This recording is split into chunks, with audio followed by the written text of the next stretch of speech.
and these social justice principles about what we're supposed to be about, which I think are just beautifully outlined in that piece that they have up in front of where Bishop is speaking, that good outline of social justice. This is going to be a little different focus because really it is a matter of for me, really talking about strengthening marriage is really fundamental to addressing the issues of poverty. And I don't think we necessarily think in those terms sometimes. I think sometimes we see, the church's social ministry as what we do in the outside world. And really what I'm going to try and do is sort of tie together a sense of really how that school of love really prepares and invites and encourages and moves us in the direction of living a life of generosity and in service. And so that's kind of the direction this is going to come from. Just by way of introduction, I think most of you guys have met before, so I think all the faces are pretty familiar. Not a lot of new or different faces, but just so you kind of know who I am and sort of my background. I'm the director of Catholic Social Services, and for 22 years. Love what I do. It's just an incredible ministry every day. I mean, some days you come back and you're feeling a bit drained, and most days I think I come back and I feel very inspired. And very inspired most often by the families that I get to serve. In many ways, they're the greatest teachers in terms of what love is, and their invitation and their struggles to try and figure out how do they resolve conflict, how do they forgive, how do they cope with depression, how do they deal with economic challenges and struggles before them. Just been a great instructor for me. And I really think in many ways I found the passion of my life. I remember sort of wondering what God had in store for me as I left St. Mary's College. And I was finishing, I did 3 years as a seminarian, so I have a theology degree and a philosophy degree, my background. And when I got a sense of priesthood wasn't what I was called to, I remember sitting there looking in the paper for philosopher wanted, and I couldn't find it. There just weren't a lot of openings for that. And so I started praying and thinking about, what is it that I would do with my life? And God, what are you calling me to now? And trying to figure that out and discern that as best I could. And, I remember having a lot of doubts about that.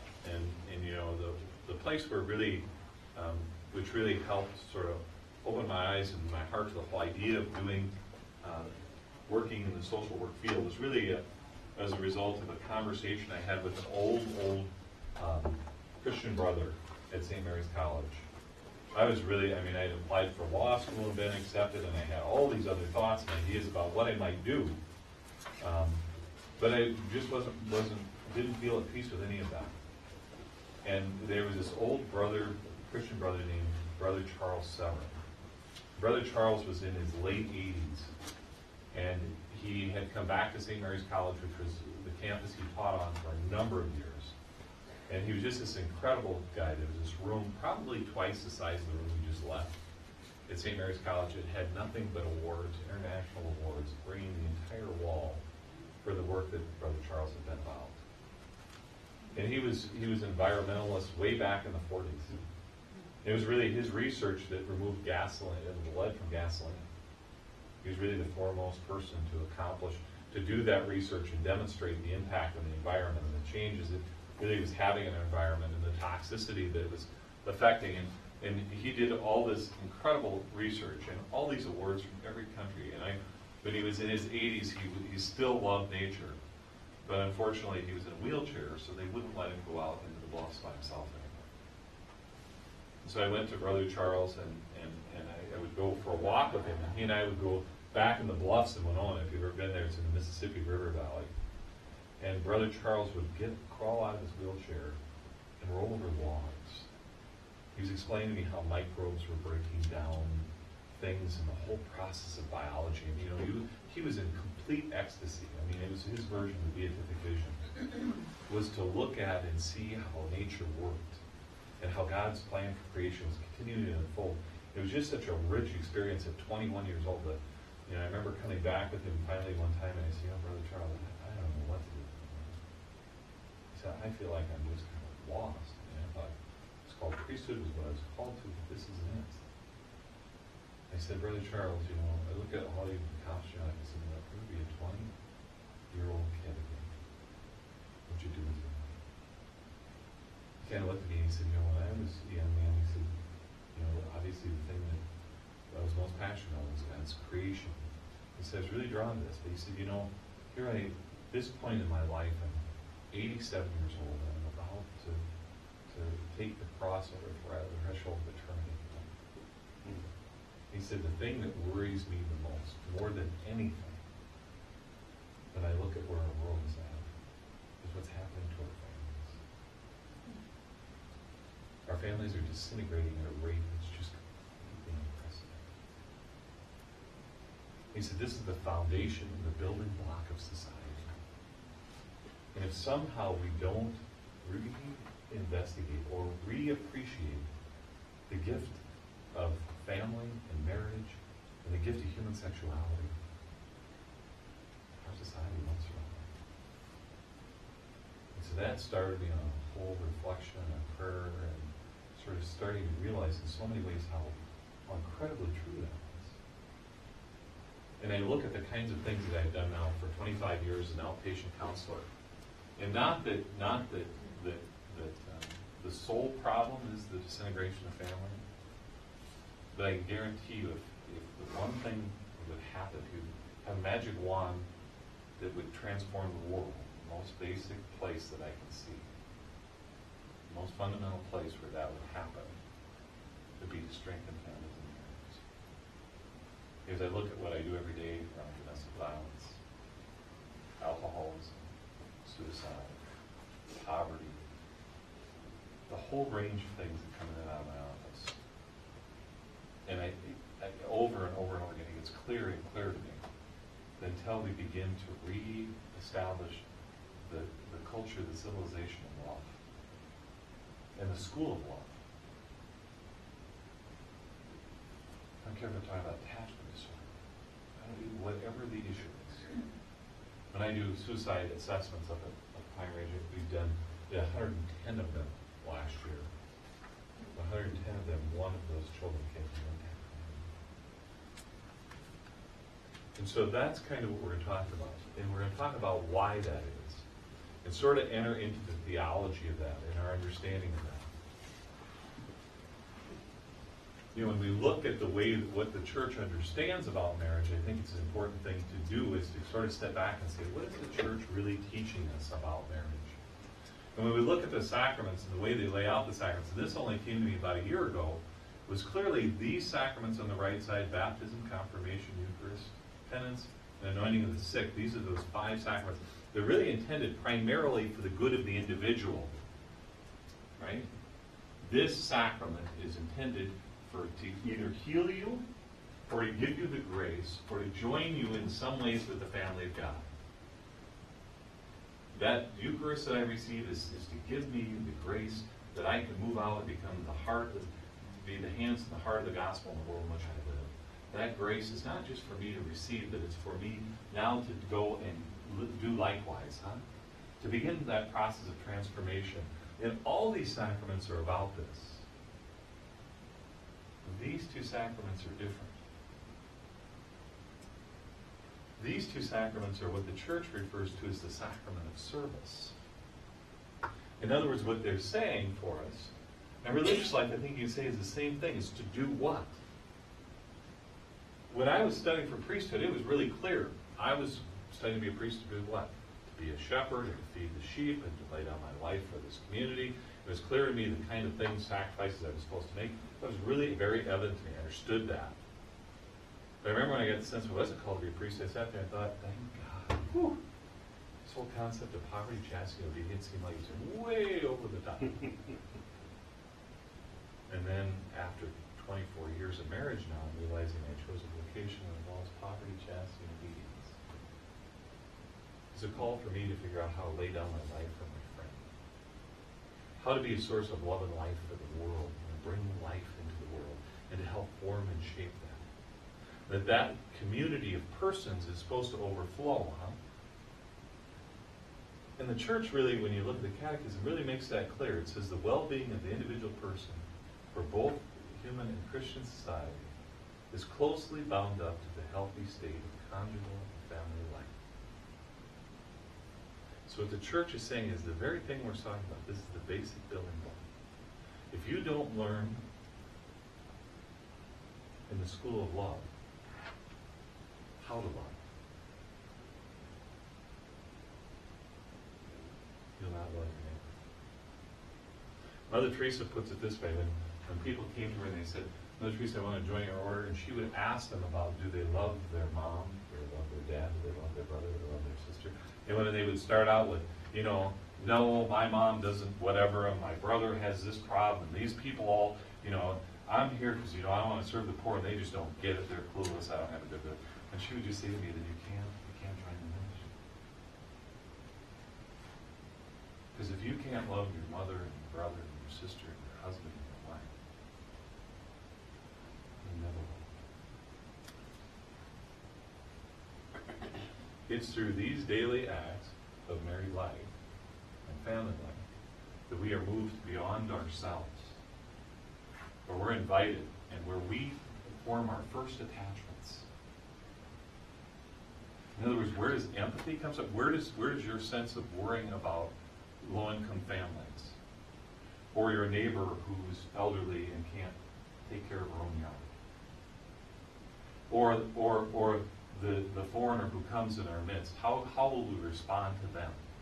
If we don't respond here, and we don't form those attachments early on in relationship with a sense of who the other is, we'll collapse on our own knees. And so what I say, when you look at this, what are we saying when we're saying the school of love? Ultimately, this love will become a source of life, and not only for its members, but ultimately it will become a source of life for all. And I'm just going to tell a story that sort of illustrates that. And I refer to this story, and some of you might have heard before. When I first came to the diocese and I was going around, my first job was to try and travel throughout all the dioceses and try to meet with different groups of people to go in to try and get a sense of what are the needs. So the first thing I did is I started scheduling meetings with judges, with BSS, with hospitals, with programs that serve the poor, trying to make sure that I went to the schools to ask school counselors what are the issues, what are the problems, what are the challenges. And so I scheduled all these meetings across the diocese, and I went to all these places, and the last one I went to was in Pine Ridge. When I went to Pine Ridge, I went down there to visit, and I was meeting with all these people, and over again they kept on saying to me, Jim, you really want to know what's going on here, you really want to know what the needs of our community are, you need to go talk to Father Bill Paul. And I would go, what? I said, obviously I'm the Director of Catholic Social Services. Father Bill Pauley will get my ear, but I'm here to find out from you who are in the trenches, who are heading housing departments for low-income families, from the Department of Social Services where there's child abuse and neglect. And after about the fourth or fifth time, I said to myself, I might be stupid, God, but obviously after the fourth or fifth person told me, you need to go talk to Father Bill Pauley, you better listen.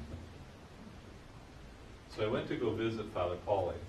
And I was going into him and I started telling him about what we're doing, how we serve the poor. And after we got done with that, that's Catholic Social Services mission. Father Pauley looked at me and he said, "You're a damn liar." I said, "What?" He said, "I have been the pastor in this parish for 15 years. This is the poorest county in the United States.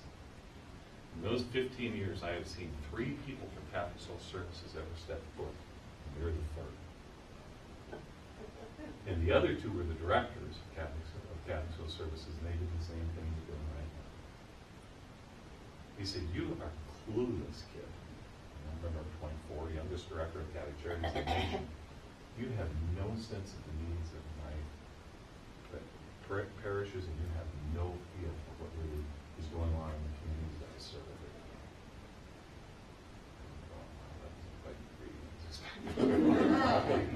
day. So I said, "Okay, Father Pauley, I'm ignorant." I said, "If there's something I need to learn, where do I start?" And so remember, I'm a native here. I grew up in western South Dakota, so I thought I kind of had a feel for, what the needs are and challenges are and all those kinds of things. But Father Pauley said, "I'm going to set you up to Sister Julie, and you're going to do home visits." And so I went from home to home to home with Sister Julie the next week, and we went. I saw some incredible people. Bob Braveheart, who's now the superintendent of Rick Cloud Indian School, and I met with just wonderful grandmas that would invite us in, and we would sit down, and they had very little, but whatever they had, they gave to me. You know, let me get cookies. And there were kids running around the whole place, and I'm not sure what's going on, and I'm walking these. And, you know, I'm seeing poverty, and it doesn't really surprise me. I've been to reservation before, none of that's very surprising to me. And I knew there were struggles and addiction and all those kind of things, and so it wasn't much of shocking until we came to the last house. We came to the last house, and we got out of the car, and I just remember walking up, and it was a house, no window was broken out, and cars and blocks, and all those kind of things that we all have seen images of. I remember getting out of the car, and I remember just hearing this baby just, wait a minute.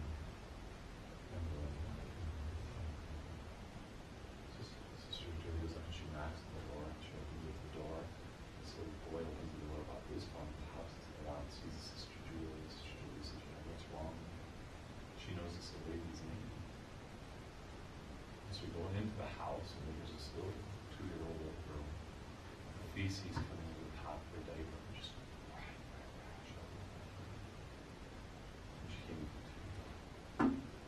I remember just standing there, kind of like in shock, and the house is just, there's beer cans and bottles, and people passed out, and all sorts of things that I'm going like. And I mean, none of this.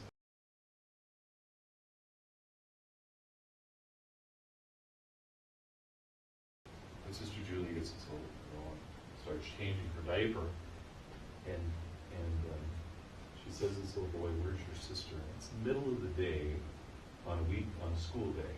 Sister should have been in school, and she said, well, she's over at some point.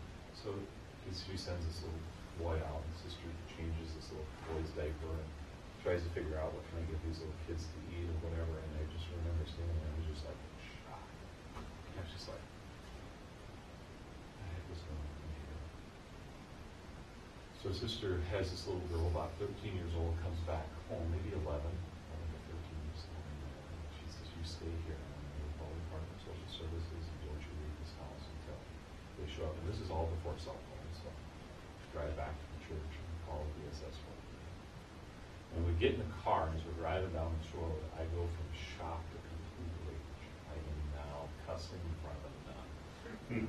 I have lost it. And I am so angry about how in the world could anyone, and what's going on.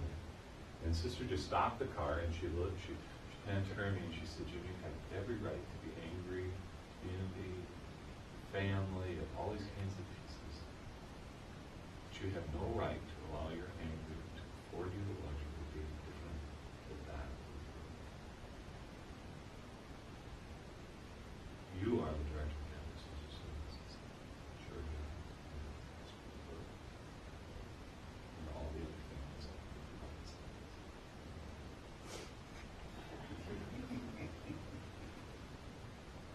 I drove home that day, driving home and thinking about my own 2-year-old little girl, Teresa. And thinking to myself, that was me.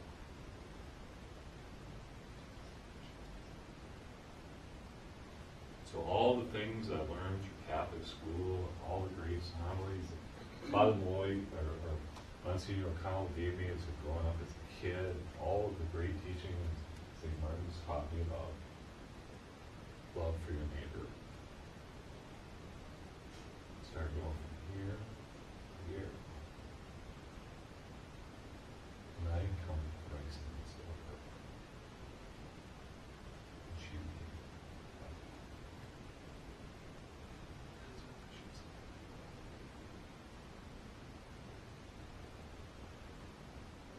And begin to come in contact with that, with brothers and sisters. And all of the things that I heard growing up about, there's nothing you're going to do to save the poor. The Native people are going to have to handle their own problems. This is not about, welfare programs, giving out, this isn't going to solve it. All those kind of things that I heard for years, it just gave me the luxury of being indifferent.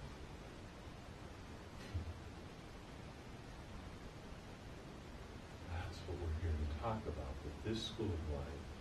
This statement by the Lakota people, we are all related, means something more than most of us think. When we say we are all related, it does mean, I remember kind of this great photograph that Jimmy does. And he said, you know, we are all related. He says, you know, here we're standing in Parmalee, and he says, you know, literally, I probably relate to everyone in this town. So we are all related really means what happens to you matters.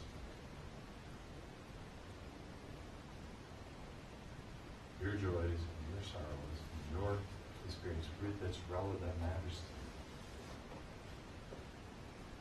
That's really what I think we learn in childhood. I know there's no way we'll get through all these, but essentially what we learn in marriage is that we're to be that image. And when Bishop talks about this image getting a bit obscured, that's part of the reason why that's there. Why we don't have a focused picture. In our society, our family lives are falling apart at unprecedented rates. And we're going to walk through some of the numbers to talk about that. But unless we begin to realize that in this context, we're to give ourselves to the other, just as Christ did. He didn't withhold his last breath, his last ounce of blood, or his own mother gave all of us. That's what we're called to be about in this vocation. And that's what moves us to be able to do this in other areas of our life. This image of the community of persons created to love and to be loved to another is really most, when the church is talking about that's what marriage and family life represents. It's about life-giving love and belonging and attaching and connecting ourselves with another. And we learn that here. Not in some abstract theological treatise. We learn that here. And I think we'll just skip this just for the sake of time here. The Christian marriage teaches us something different, that basically spiritual and physical nature, what marriage is about is unitive and procreative, right? My old philosophy professor used to say it's about babies and bonding. That's what the church has always taught us marriage is about. It's about babies and bonding. It's about bringing life and bearing fruit into the world. And it's about we belong together. It's about giving ourselves, and the most clear evidence of that, like Bishop talked about, Christ has clearly evidenced that on the cross, and married couples evidence that on the altar of their bed, where they give themselves to another with no reservation, totally, faithfully, fruitfully, permanently. I lay it all out. That form of love brings life, and by its very nature, it's creative. And it's the invitation that each one of us have to be a part of God's unfolding plan for creation. So those of you who are married, it's got to blow your mind when you step back and you think, I know it did me when I had Teresa and each one of my 5 kids. I remember stepping back going, God, are you out of your mind? Do you not know me? Have I loved you faithfully, fruitfully, totally? Have I imaged that you're giving me this responsibility to bring an image of you into the world that will last for eternity? That the very future generations are flowing through their bones even before they're even born. And He's entrusted me with the sacred capacity to bring life and to bear life. But what we're saying about married life is not that we're exchanging, it's not an exchange of bodily fluids. In the context of married love, it's an exchange of our person. And it's that sense of total gift of ourselves to another. Through that life-giving love flows to the broader family. It's when we begin to understand ourselves as brothers and sisters. And we begin not to see the person different than ourselves as the other, as in the foreigner who I have no response to. It's living the incredible teaching about the Sadducees, or the rich man that walks by the Good Samaritan, and the Good Samaritan's response of, this is my brother. The Jewish said, they're dirty, they're unclean, I don't have a responsibility to them. They will actually become an obstacle. If I care for this man, they'll become an obstacle to the ministry I'm called to be about, And the difference between that response and the Samaritan's response is, this is my brother, this Jewish man. When we build that sense of that broader service, when we become truly brothers and sisters, like that little girl did for me, the greatest evangelist in my life, when I let her enter my heart. When Bishop talks about it's about evangelization, what I'm coming to understand is it really isn't evangelizing that little girl. She's evangelizing me. 22 years, I don't know if we've ever made a difference. We've got training classes, we've got a sobriety group going down there, we do counseling, we do a Lakota Circle whole program trying to reestablish a positive dignity for a positive Lakota identity for kids and teaching them values. I don't know that I've ever touched her in any way. She's changed me. She's made me more like Christ.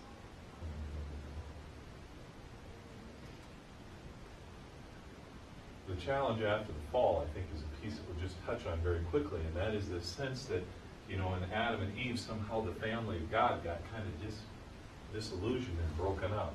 And I use this as an image from when Adam first sees Eve, and he goes, there is bone in my bone and flesh in my flesh.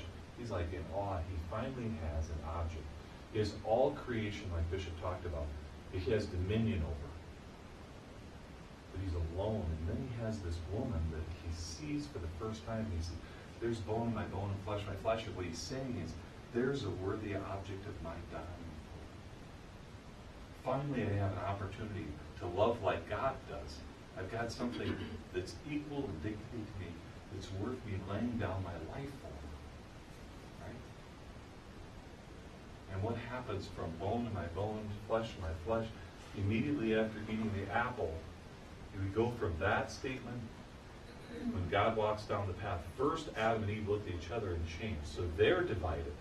Even before, after the fall, even before there's an experience of a division between man and God, the first division is between the husband and the wife, where they look at each other with lust, and the first thing they do is run for the bushes, huh? And they begin to cover themselves, and they have a sense that this other person isn't dying for them, but may wants to take them. The first division Satan focuses on is to divide the husband and the wife, and it's strategic and he's intelligent.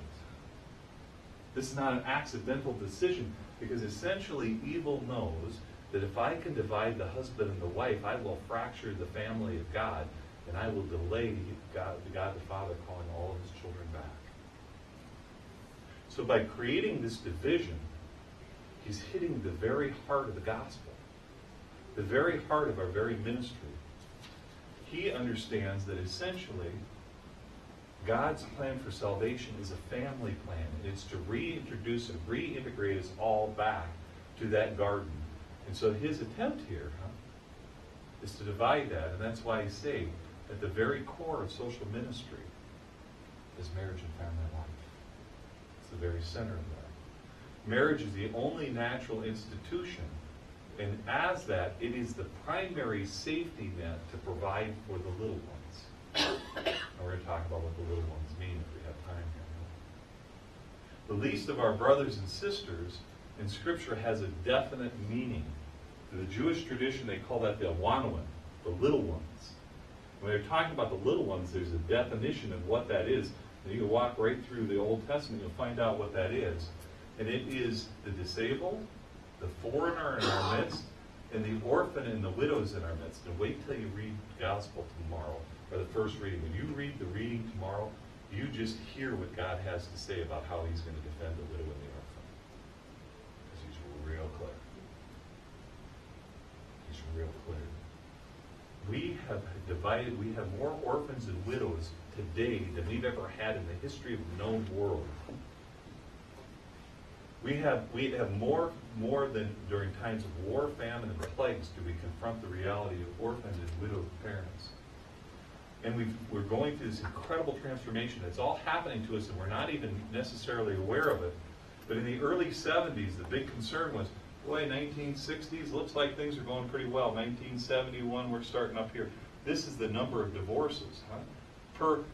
Per population, per 100,000, or per 1,000, right? So the number of divorces just start going, shoo. And then finally, about in the early 80s, we started thinking, well, maybe we figured this out. The divorce rates are going down. Fewer people are divorced. Per 1,000, fewer families are getting divorced. So we thought, thank God, we might have figured this out.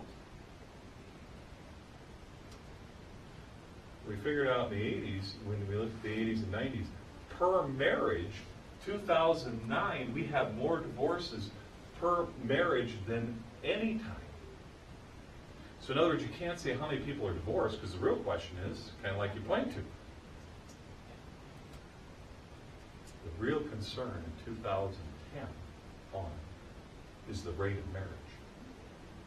Fewer households involve a married couple living together. This is just from 1968 through 2009. It used to be 80% of our households were made up of a husband and wife and children.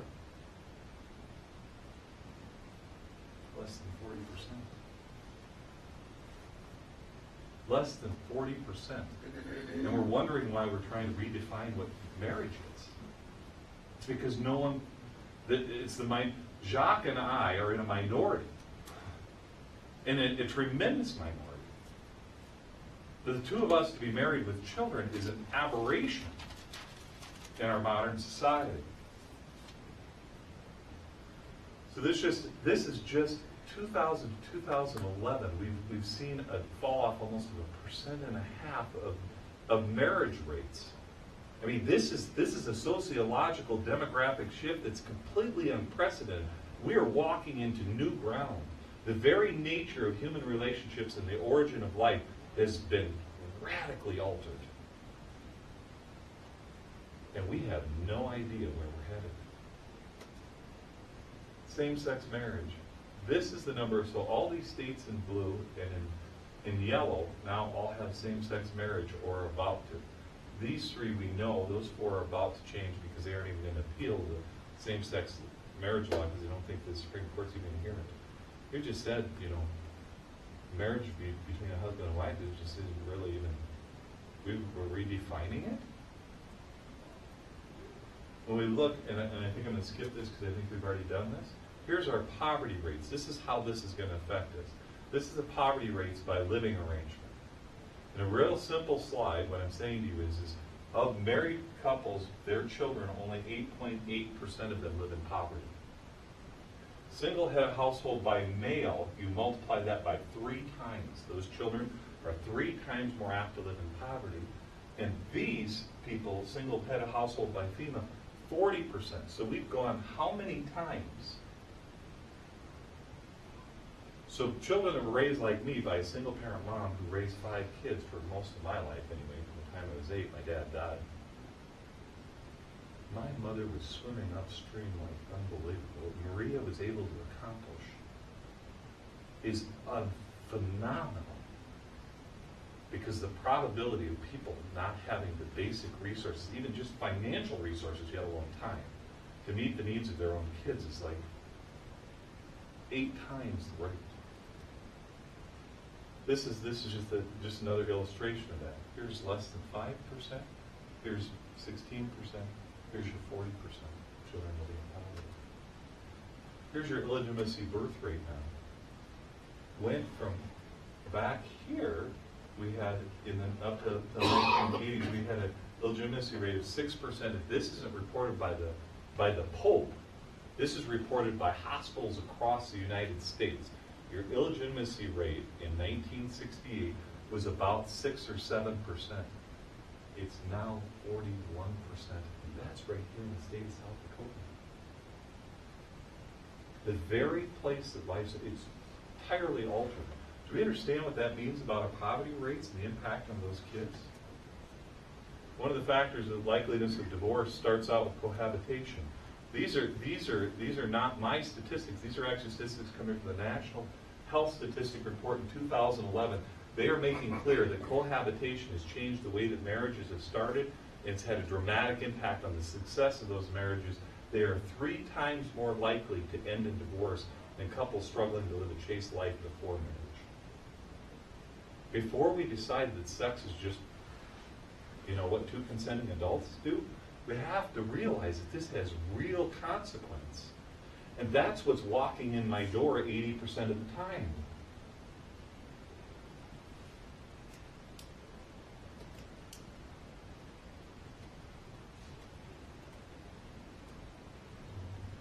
Cohabitation is associated with poorer outcomes for marriage and for children, and even for studies that control for socioeconomic situation.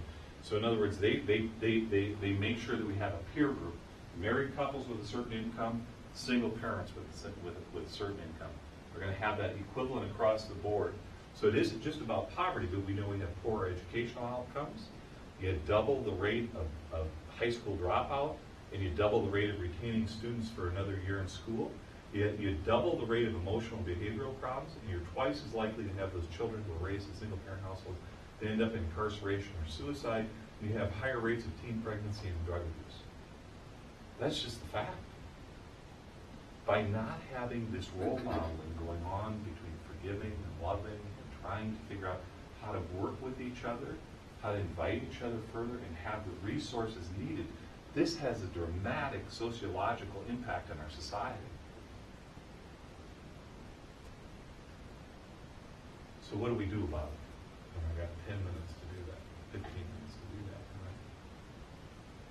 The number one thing we do about that is we have to reclaim the sacredness of sex and marriage.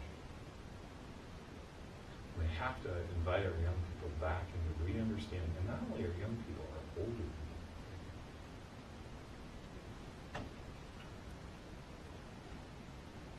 And I don't think we can do it without dealing with pornography. I really don't. And politically, no one even talks about it. We've got to move back from dooming and love as Charlie Sheen does to loving as Christ does and saying, I do. And what we're saying when you say I do, when you say I marry, you say I'm all in. Just like we're playing poker. I'm holding nothing back. All in. It isn't if this works out. It doesn't depend upon if I'm going to lose my Social Security check or not. It doesn't matter with regards to if I lose my TANF benefits or my food stamps. I'm all in. And until our young people have that kind of relationship that they move into physically and sexually, they're prematurely attaching and bonding themselves and taking a risk of bringing life into the world that they don't have the resource to.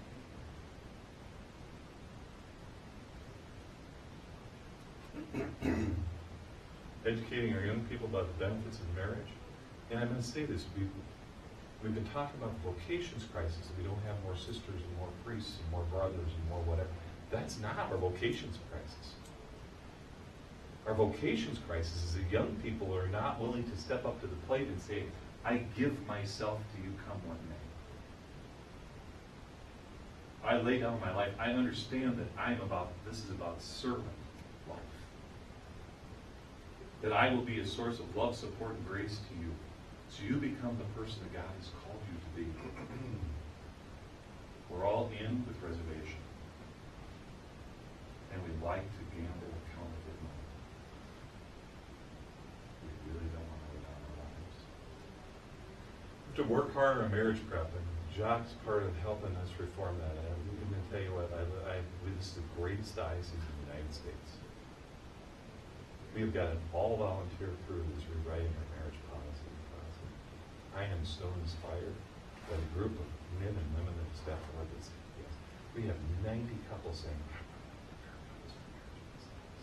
because I know how special this is, everything about it. And I live a married life that is the whole cause of meaning and purpose in my life. They're saying to me, I want to be a part of helping to form other young people. Other than Father Mike, it's all volunteers. It's incredible. Prioritizing marriages and families and considering that as the primary way of addressing the issue of poverty. And educating young men particularly on the critical role they play in family life and in society. Even Bill Clinton said the number one problem we have as a nation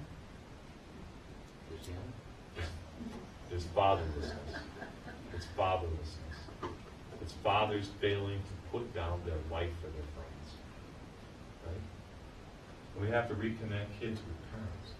What's the red? No, What? What's that? Picture? Was that picture of the red nose? Just, this is, and that's just an illustration. Our Pope gets this, right? So he did, this is Valentine's Day. Oh. He invited engaged couples. He literally had thousands of engaged couples to come. And he had a presentation. It's a great read if you ever have time. His letter to engaged couples and what the church is calling them to. It's an incredible read. It's a great read. It's very practical. That looks like a wedding. And this was a part of the wedding ceremony that he celebrated afterward. To help illustrate to them this beautiful gift. And he's sitting there goofing around with the young couple and connecting them.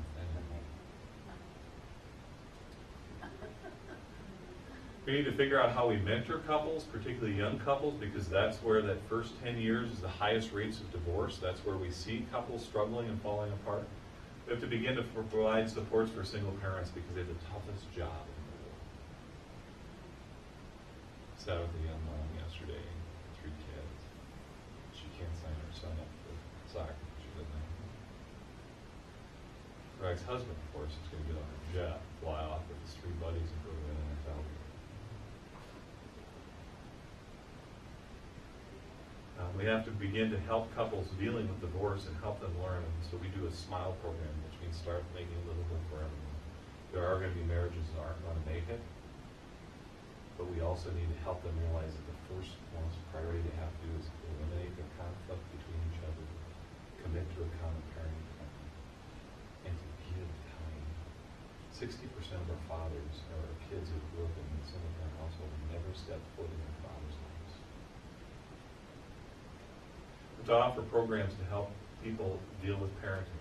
We have to find ways to improve access to mental health services for couples that are struggling with marriage. Our EAP and our businesses have to begin to find ways to become more family-friendly, because the basis of our society is dependent on this. We also have to, and this is going to be a real stretch for some people, is to look at the excessive interventions of the state that threaten personal freedom and initiative, which Bishop talked about. Too often we think that the solution to all the problems is to have a bigger system provide for kids what families aren't able to. And I understand that instinct. And I'm not here saying that the young mom I'm sitting with who needs food stamps doesn't need food stamps. She does. But I am saying to you that we have to really begin to look at the principle of subsidiarity, which is another social teaching that our church sometimes doesn't address. That is that when bigger systems provide the needs for a smaller system, the need for this system goes away. So I'll just give you a real practical example. So if my mother said, Jim, I don't want you to worry about paying your house. I'm going to buy your house. When that happens, she buys me a house, and what happens to the resources I actually have to provide for my kids so they have a safe place to stay? What happens? I don't have to. That was what was wrong in that house in the Pioneers. And watch what's happening in our culture. Okay, so I look at public schools and it just amazes me. And I'm not talking against this because I know we have to find some balance here. But schools used to educate kids. Now they have to have breakfast programs, nurses on staff. They have to provide health care services, after school programs, not only lunch programs, evening programs. Pretty soon you're going to pretty much be able to, I delivered a baby, and by the time they're 5, I'm going to walk them into the school, I'm going to say, you got them. Yeah, that's what they're doing. And this is that kind of dependency actually does a disadvantage. That community of a higher order interferes with the internal community of a lower order, depriving it of its functions. And when we do that, we co-opt from them their rightful responsibility and their rights. Now we have to have the state has to decide whether or not the church should be providing abortifacients now. We're creeping in on all sorts of corners that we haven't really thought about. For the good of who? And I understand what's driving it, but I think we have to be careful about and recognize that really limiting the size and scope of government and nonprofits too allows parents to be parents. People look at me and sit there and say, Jim, you need to do a sex education program for all of our youth. And I kind of go, wait a minute here. God gave you those kids. He has made you the primary educator of those children.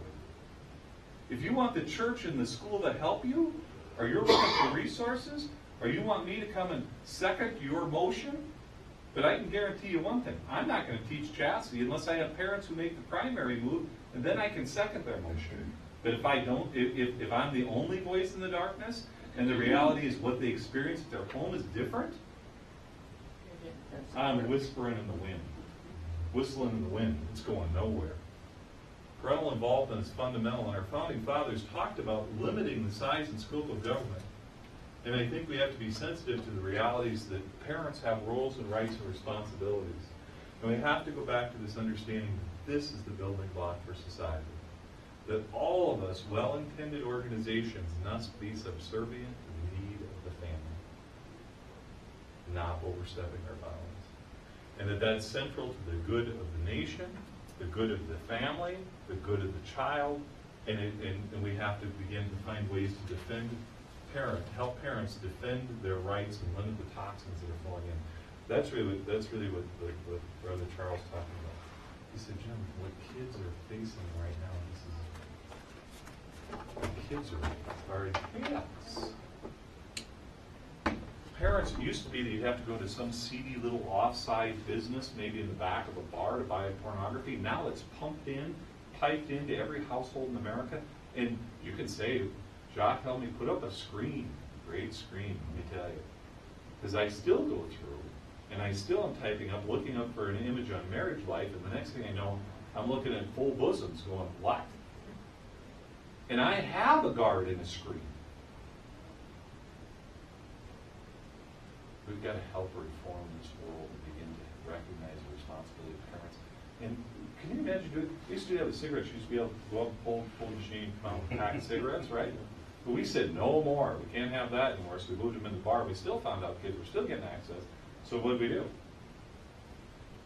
We sued the industry. You know, the porn industry is bigger than the NBA, the NFL, and Major League Baseball combined. No attempt. Until we restore, kick out of the gutter the sense of what marriage, sexuality, human dignity is about. That's just one issue.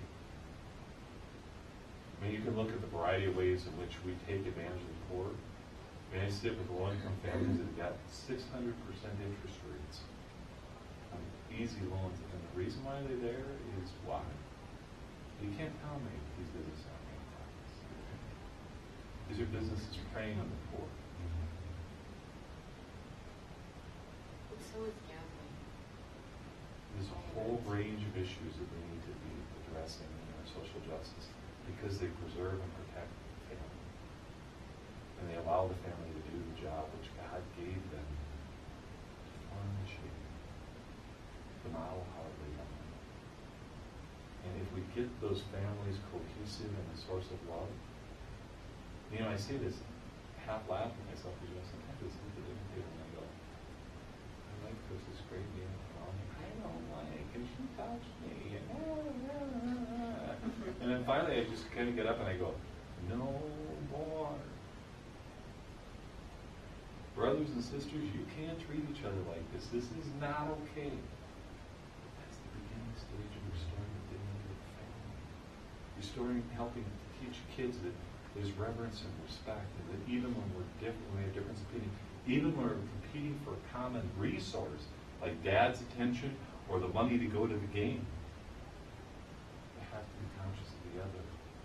When we form kids like that, they will take hold of the gospel, like Bishop talks about. And they will step out and be Jesus in the world, which we do.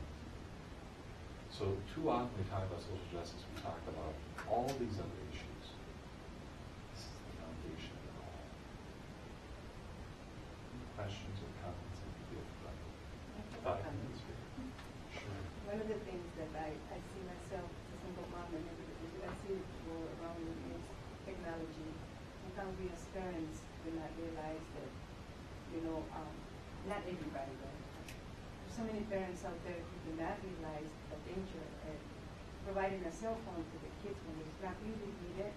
And not only that, but giving the whole access to the to internet.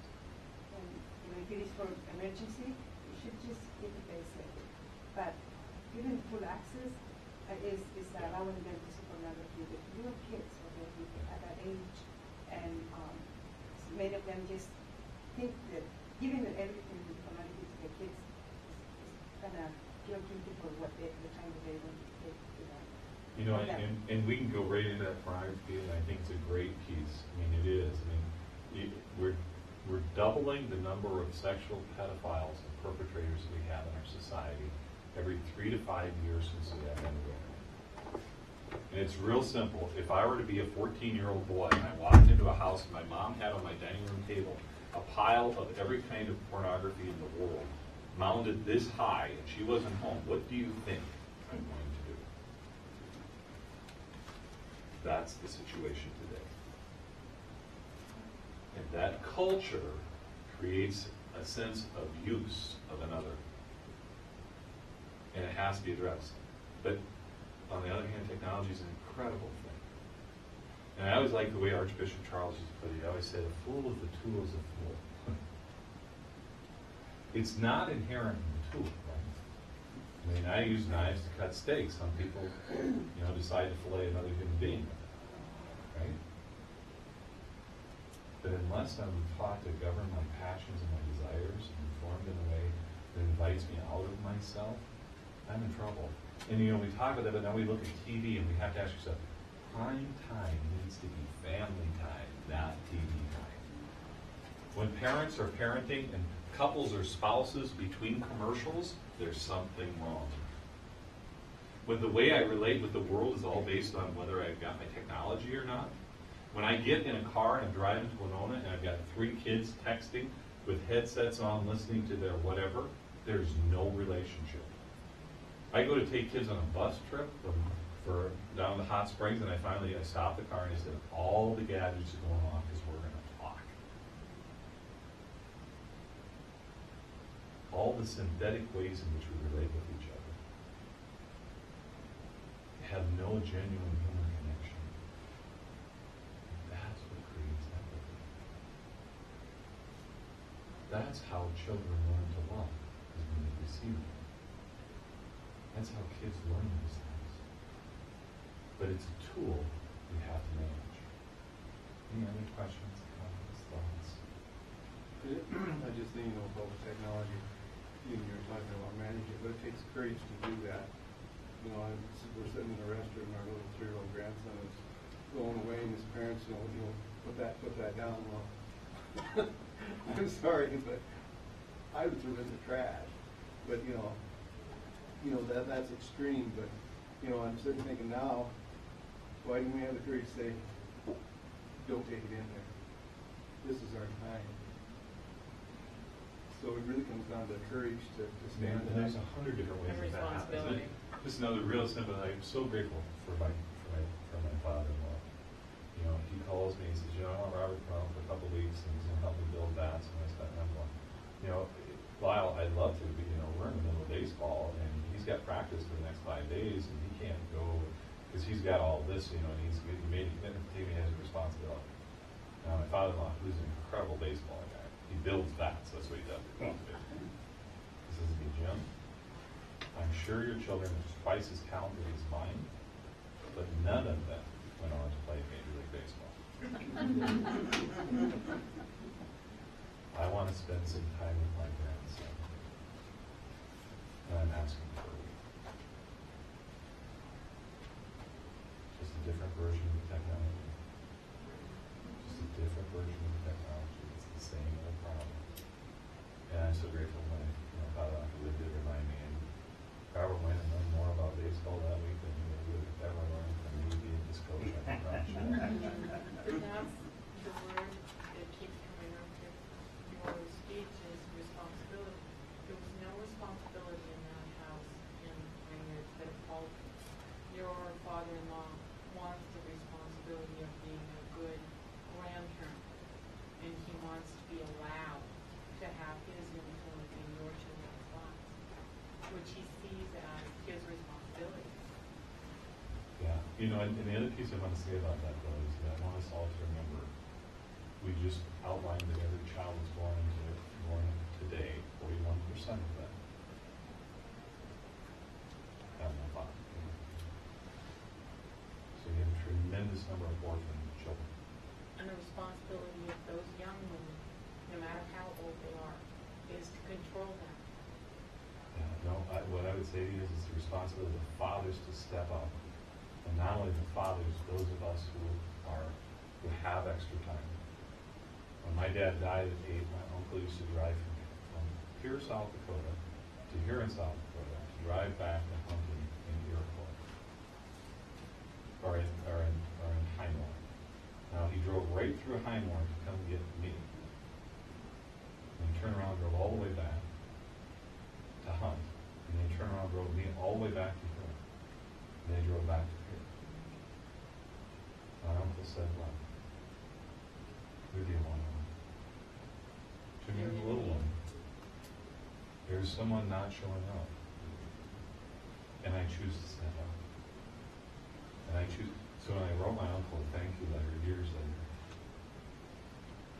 I wrote him this thank you letter and I said, John, you just will never believe. And I will owe you all. And he said, it's a great joy. All of us have come from a source of energy. All of us can see like that little girl. Her dad is not rich. We as Catholic Christian people have it all. We have an opportunity. And when we do what my uncle did for me, I let you know.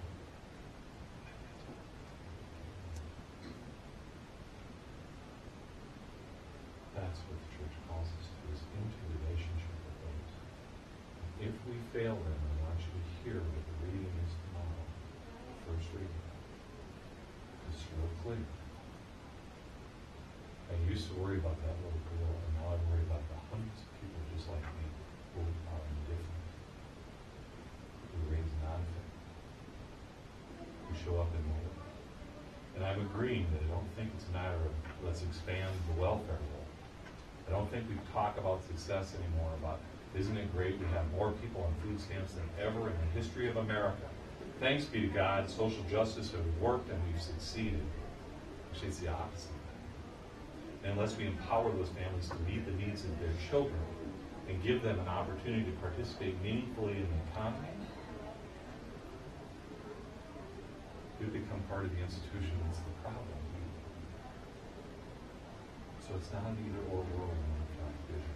I know we have to wrap it up. It's a break time. And I think I'm supposed to get over to the group. Appreciate your time. We should close just quickly with a prayer.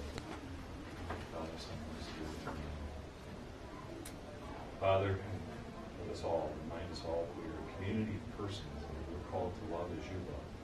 And we're to imitate the Trinity, be that source of love and light for those nearest to us and those that sometimes we would prefer not to see. Pray for your ongoing grace and thank you for the inspiration of the cross that reminds us of who we too are called to be. Our response to your love should be our love for our neighbor.